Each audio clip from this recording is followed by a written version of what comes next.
oitavo ano, tudo bem com vocês? Eu sou Viviane Santos e hoje eu serei sua professora de língua portuguesa, tá certo? Estamos aqui ao vivo dos nossos estúdios e, como sempre, eu estou muito bem acompanhada. Tenho aqui duas das minhas colegas maravilhosas. Elaine vai fazer a tradução para Libras. Seja muito bem-vinda, Elaine.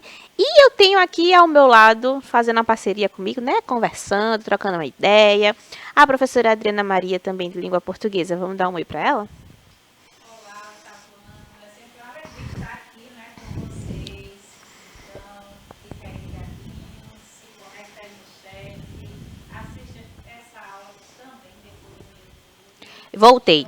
Voltei. Daqui a pouco a professora Adriana Maria fala com vocês, tá certo?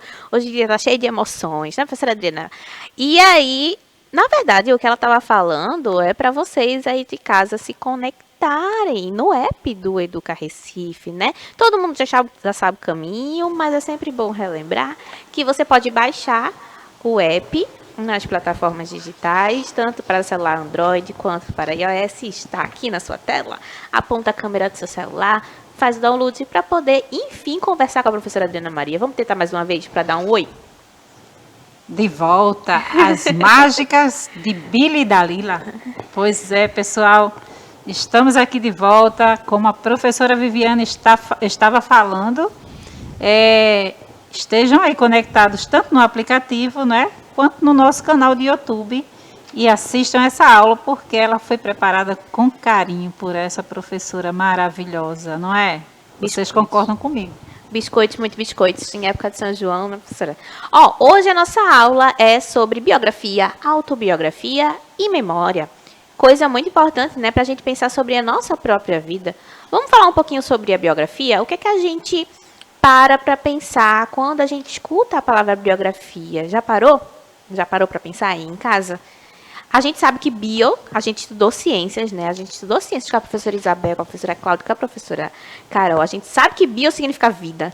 E grafia significa coisa que é escrita. Então, a gente vai lá para o significado da palavra para entender que biografia vai ser a grafia, ou seja, a escrita de alguma da nossa vida. Ou seja, da vida pessoal de cada um de nós.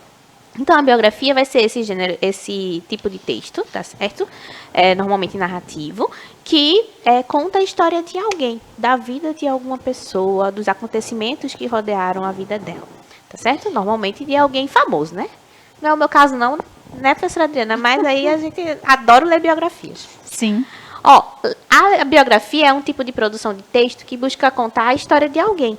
Normalmente alguém famoso ou com alguma relevância social. Então, alguma celebridade, algum político, alguma pessoa de grande relevância sim, social, muito famoso por muita gente. Hoje em dia a gente já tem muitas biografias de youtubers, né, professora? São muito populares entre os mais jovens. Consomem bastante coisa da internet. Então, até a forma de ficar famoso hoje em dia é diferente, né? Sim. Do que era um tempo atrás. Há um tempo atrás, para ficar famoso, você tinha que estar na televisão. Hoje em dia, não é bem assim. A gente tem várias formas de conseguir relevância social, né? A gente pode ser visto em uma rede social, a gente pode estar lá no YouTube fazendo os nossos vídeos, né? Tendo o nosso próprio canal. E hoje em dia, você pode ficar famoso fazendo o seu trabalho, aquilo que você gosta, falando das coisas que você gosta. Então, a partir do momento em que se fica relevante socialmente, em que você fez alguma coisa importante para o seu país, para o seu estado, para a sua cidade, para alguma comunidade, para a vida dos seus familiares. Se você foi um herói, por exemplo, né? Então, tudo isso, um herói que eu falo é tipo um ato heróico, né? Não um herói de super-herói dos desenhos. Mas se você teve algum ato heróico, salvou alguém, ajuda alguém, então tudo isso pode ser uma situação de relevância social. A biografia vai se tratar justamente de dar conta, de dar vazão à vida dessas pessoas. Que às vezes a gente faz coisas extraordinárias, mas às vezes a gente não conta essas coisas extraordinárias para ninguém. Então a biografia é uma forma de dar conta dessas coisas que a gente vive, experiencia, presencia, tá certo? Você consegue pensar em alguém assim no nosso contexto social? A gente está aqui em Pernambuco, tem muita gente relevante aqui em Pernambuco, assim, que marca a nossa vida, especialmente na arte, né? Então é impossível parar para pensar em Pernambuco sem esse carinha que eu trouxe aqui, professora Adriana, para falar Luiz Gonzaga. A gente Rei do tá, Baião. inclusive, a gente tá, ó, no momento certinho para falar dele. Sim. Pense, ó, a gente tá perto do São João, né? Perto do São João a gente só pensa quem? Forró. Vocês viram o professor Gilson que saiu aqui forrosando já no Pois final da é, aula. menina. Eu não me atrevo a tanto, professora Adriana, mas ele tá correto, viu? São João, junho é para isso mesmo. E nada melhor do que relembrar a vida de Luiz Gonzaga, né? Esse pernambucano que nasceu lá em Exu e que ficou aí mundialmente famoso, né? Muita relevância pra gente. Ó, também conhecido como Rei do Baião, o Luiz Gonzaga foi um músico brasileiro, cantor, sanfoneiro e compositor que encantou todo mundo com seu ritmo musical. Canta shot, chachado, baião e eternizou suas músicas como a famosa Asa Branca na história do país. Então, assim, Luiz Gonzaga tem um valor inestimável pra gente, né? Não só pela figura que ele é, mas também pela importância dos seus ritmos, né? O rei do baião, então ele popularizou muito o chachado, que vem a ser esse ritmo musical, esse estilo de dança também. Cadê o professor Heleno para falar de dança comigo, né? Sim. E aí, isso enriquece o nosso repertório cultural, estando aqui, estando na nossa terra. Então é importante que a gente, como pernambucano, e como brasileiro de forma geral, a gente reconheça essas figuras públicas, né? E saiba um pouquinho mais sobre a história da vida delas. Ó, eu tenho uma biografia do Luiz Gonzaga, e é dessa biografia que eu trago um trecho aqui para a gente pensar um pouquinho sobre de como é a composição da biografia. Ela foi escrita por Gilson Oliveira, a biografia do Luiz Gonzaga, tá? E conta a vida do cantor, desde o seu nascimento em Exu, no sertão de Pernambuco, passando pela previsão de uma vidente até a sua morte. E é essa previsão dessa vidente que a gente vai observar aqui na narrativa, tá? Na biografia, o Gilson, que é o biógrafo responsável por fazer a biografia do Luiz Gonzaga, conta que Luiz Gonzaga nasceu de forma diferente, que ocorreu uma zelação pelo céu, estrela de luz cadente, ou seja, a zelação pelo céu é quando passam várias estrelas cadentes, tá? Na noite de seu nascimento, e que seu pai, o famoso Januário, toma um susto. Santana, a mãe de Luiz Gonzaga, dá à luz e o marido destamboca um tiro de garrucha para o ar, anunciando que o filho nascera. Então, Luiz Gonzaga já chega no mundo estreando, né? Não é um nascimento, é uma estreia. Porque ele já chega com todas as luzes do céu acesas, tendo uma zelação pelo céu, ou seja, muitas estrelas cadentes passando no momento do seu nascimento.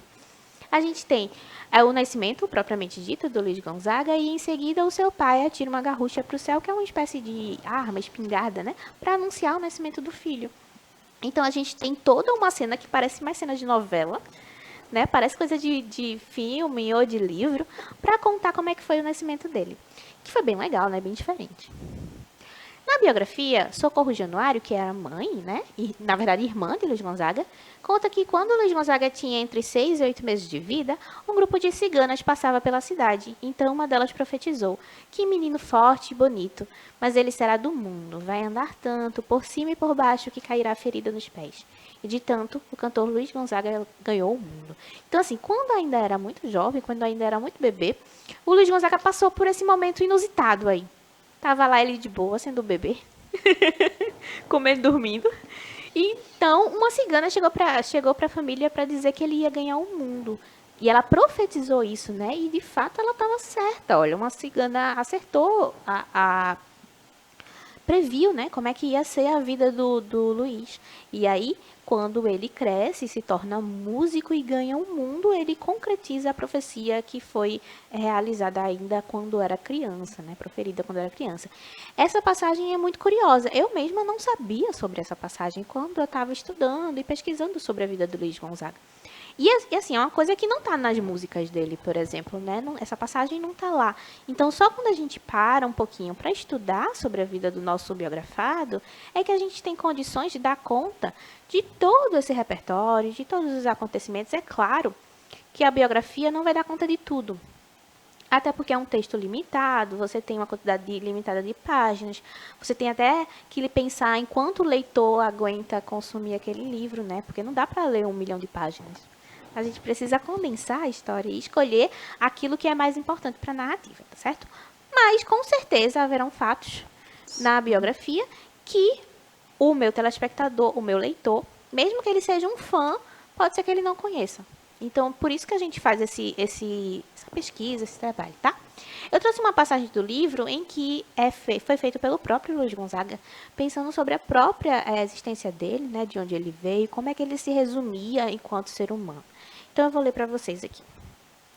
Meu nome é Luiz Gonzaga. Não sei se sou fraco ou forte. Só sei que, graças a Deus, até para nascer tive sorte, pois nasci em Pernambuco, famoso Leão do Norte. Nas terras de Novo Exu, da fazenda Caiçara, em 912, viu o mundo minha cara. Dia de Santa Luzia, por isso é que sou Luiz. No mês que Cristo nasceu, por isso é que eu sou feliz. Esse trecho foi de Luiz Gonzaga do Nascimento em prefácio da sua própria biografia. Então aqui ele cita momentos importantes da sua vida, né? Tipo o nascimento, onde ele nasceu, o orgulho que ele sentia nessa terra, a data em que ele nasceu, o endereço, né, da fazenda Caiçara. Então são particularidades da vida do Luiz Gonzaga que talvez só ele e somente a sua família saberiam. E aí quando ele rima, ele faz esse trabalho de musicalizar, né? Tornando tudo mais fluido pra gente. Quando a gente escuta um texto que tem essa vontade de fazer com que tudo seja rimado e tal, a gente consegue fluir melhor, né? E ele era muito musical, né? Por ser compositor, isso flui por ele muito facilmente. Ele também fala que nasceu, né, no dia de Santa Luzia, no mês em que Cristo nasceu. Em dezembro, né? A gente comemora o nascimento de Cristo em dezembro. Por isso que sou feliz. Aí ele já resume tudo numa frase. E não dá para dizer que Luiz Gonzaga era triste, né? Até por causa dos forróis, das letras, em que ele vai pensar sobre a situação do sertão, que era difícil naquela época. Se a gente pegar a letra de Asa Branca, a gente consegue perceber o quanto a seca era um problema, né? Até a asa branca bateu asas do sertão, né? Então ele fala muito do êxodo que a seca no sertão provocava com relação aos seus moradores, porque se não tinha condições de habitar, se eu perdi o gado, se eu não tinha plantação, não há como ficar nessa terra. Então Luiz Gonzaga vai refletir sobre as situações locais de se viver no sertão nordestino, de se viver em Pernambuco. E isso está muito nas suas músicas, mas isso não está de forma tristonha. E a gente consegue entender isso justamente porque ele se diz uma pessoa muito feliz. E ele tinha consciência da sua própria sorte de ter nascido em Pernambuco também, coisa que ele gostava.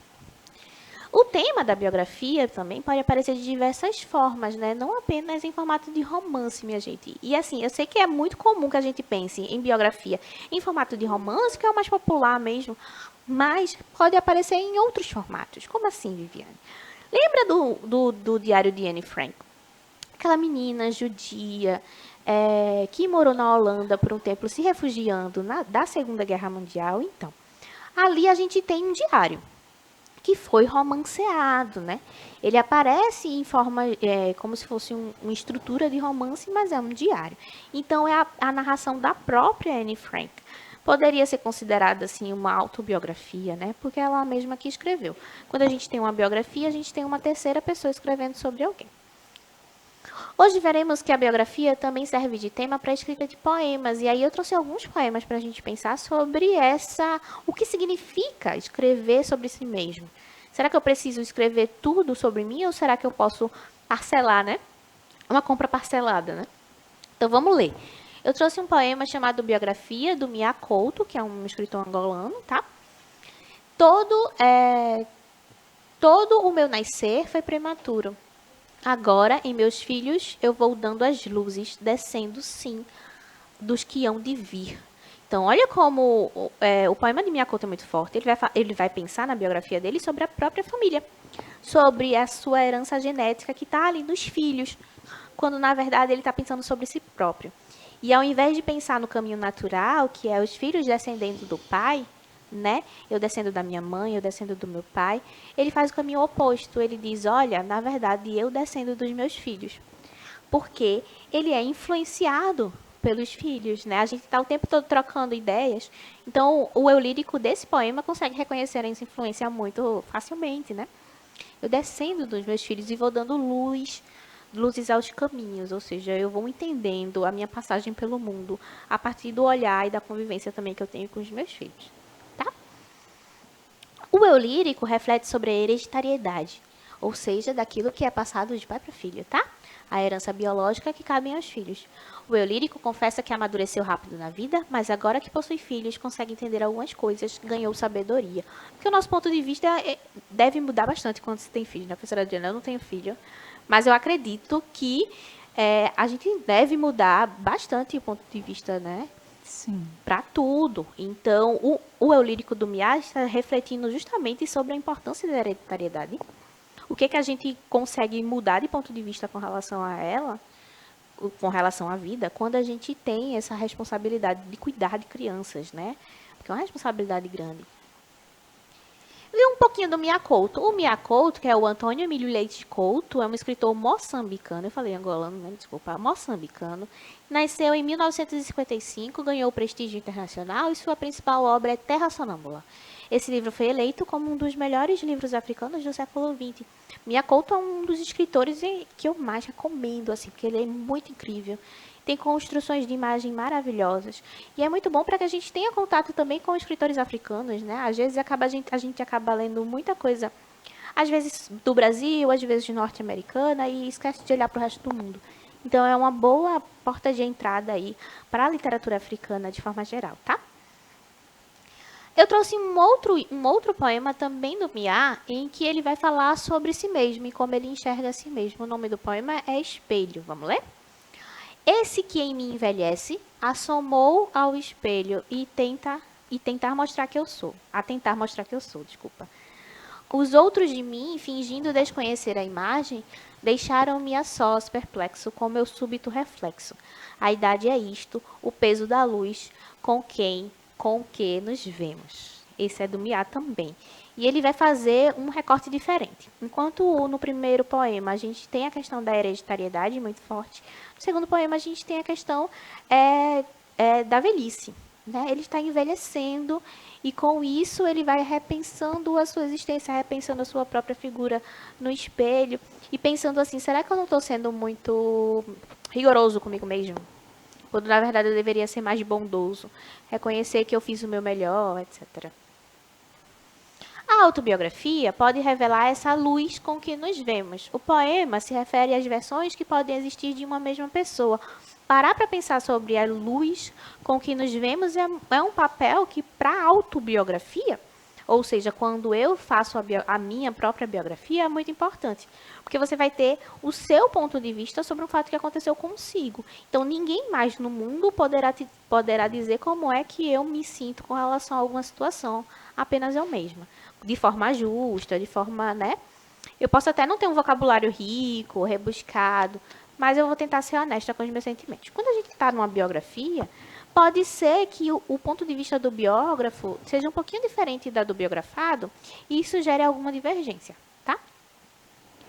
Ao refletir sobre a memória, temos também a produção de textos escritos, com base na narração de fatos da lembrança. Tanto na biografia quanto na autobiografia, a memória vai ser um ponto importantíssimo, porque eu preciso desse recurso para tentar rememorar aquilo que aconteceu. Então, se eu vou usar registros formais, se eu vou usar fotografia, se eu vou usar cartas, se eu vou usar qualquer outra coisa que me forneça a documentação necessária para provar os fatos, a memória por si só vai ser um fator muito importante também. Porque quando não houver provas, eu só tenho o depoimento, eu só tenho a memória do entrevistado. E o biografado é, muitas vezes, entrevistado. Então, eu recorro à memória dessa pessoa para que ela me diga qual é a sua versão dos fatos, tá? A autobiografia de Fernando Pessoa. Esse é um outro poema de um outro poeta que eu também gosto muito, Fernando Pessoa, português, que ele vai pensar sobre a sua autobiografia. Bora lá? Meu maior amigo, nunca mais na paisagem sepulta desta vida encontrarei uma alma tão querida. As coisas que em meu ser são as reais, não mais, não mais. E desde que saíste desta prisão fechada que é o mundo, meu coração é inerte e infecundo. E eu que sou um sonho, e o que eu sou é um sonho que está triste. Porque há em nós, por mais que consigamos ser, nós mesmos, a sós, sem nostalgia, um desejo de termos companhia, um amigo como esse, que a falar amamos. Aqui, Fernando Pessoa está pensando, na verdade, na autobiografia, mas no relacionamento que teve com os seus amigos.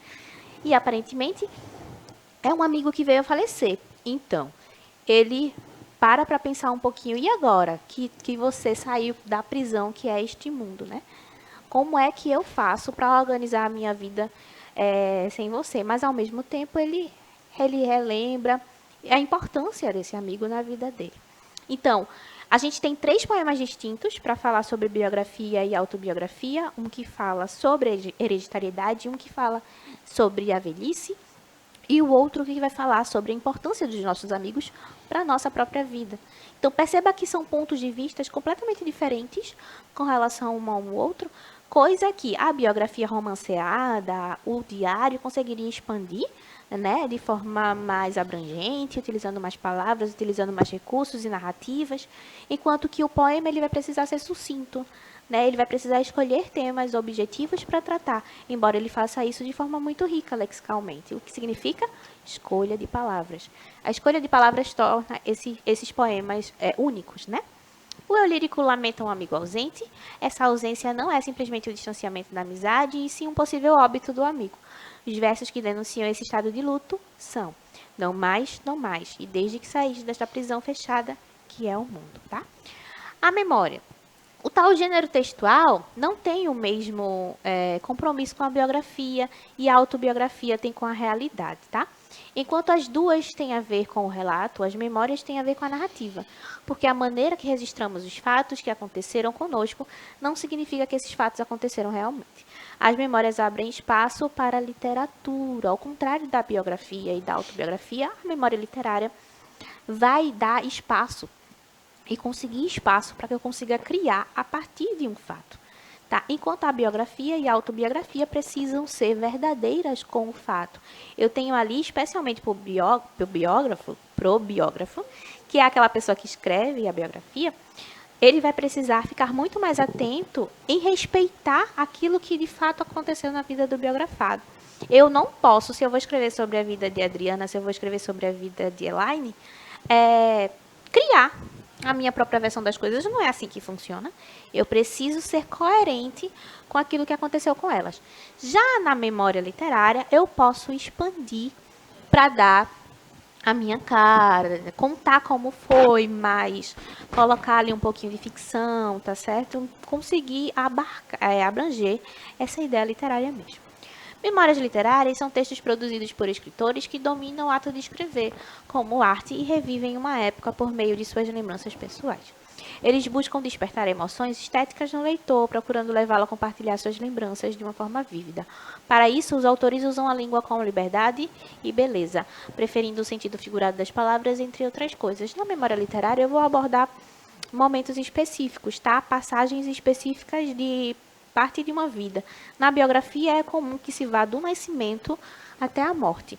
E aí, por isso, eu não tenho tanto um resgate literário, eu não tenho uma tentativa de manobra com a língua, eu não tenho essa tentativa de embelezamento do texto, que vai existir na memória literária. Então, se eu tenho uma passagem de guerra, então eu vou contar uma história na passagem de guerra, através de uma memória literária, e eu vou tornar a narrativa bonita, embora o evento que esteja por trás dela seja um evento triste, etc. Tá? E a gente tem algumas comparações, ó, na memória literária, a comparação entre o presente e o passado, expressões e palavras de determinada época, e tenta aproximar o leitor do período, tá? Lugares e maneiras que já não existem ou existem diferentemente, e evidencia sentimentos e emoções vividas. E os principais tópicos da biografia, para a gente recapitular e fechar essa aula. Ó. A biografia conta a história das pessoas, pode ser escrita por um biógrafo ou pelo próprio biografado, leva em consideração o contexto da vida do biografado, conta com a memória biografado, pode conter depoimentos de pessoas que viveram com o biografado. Então, essas são as principais diferenças. Agora é a vez de vocês, antes da gente acabar a nossa aula, eu gostaria que vocês procurassem alguma biografia de alguém que vocês gostam muito. Pensem em alguém aí do seu contexto, algum artista, alguma celebridade, alguém que seja muito importante na sua vida, que tenha lhe inspirado para ler essa biografia, para entender mais um pouco as particularidades da vida dessa pessoa, tá certo? Professora Adriana, se despeça, conta como é que foi o chat aí. Olha, o chat ficaram aqui caladinhos, mas nós estávamos aqui, né, professora Viviane, transmitindo essa aula que eu amei.